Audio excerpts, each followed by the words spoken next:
রবিবার মানেই দিনটা শুরু হবে কাচাকুচি দিয়ে। হ্যাঁ, জুতো সেলাই থেকে চণ্ডীপাঠ সবকিছু কাজ যেন এই রবিবারের জন্যই বরাদ্দ থাকে। সকালবেলা উঠে কাপড় জামাগুলো ভিজিয়ে দিলাম, না ভিজলে আবার ভালো করে পরিষ্কার হবে না। তারপর বাসি ঘর দেবো, ঝাড় দেওয়া, মোছা, তার সাথে করে নিলাম হচ্ছে কাচাকুচিগুলো। কারণ এখন তো মেঘলা মেঘলা ওয়েদার, তাড়াতাড়ি করে না কাচাকুচি করে মেললে পরে এগুলো আবার শুকাবে না। মানে একটা চিন্তা মাথা থেকে সরতে না সরতে হাজারো চিন্তা চলে আসে। আজকে হবে বেগুন দিয়ে পালং শাক, আর হবে লাউ পোস্ত, আর তোমার ওদিকে করলা ভাজা।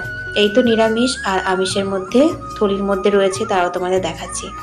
তারপর এখানে বাটাবাটি করলাম, আর বুগলা কম্পিউটার ক্লাস থেকে এসে গাড়িটা ধুয়ে দিচ্ছে, এতটা পরিমাণে কাদা লেগেছিল না কি বলবো।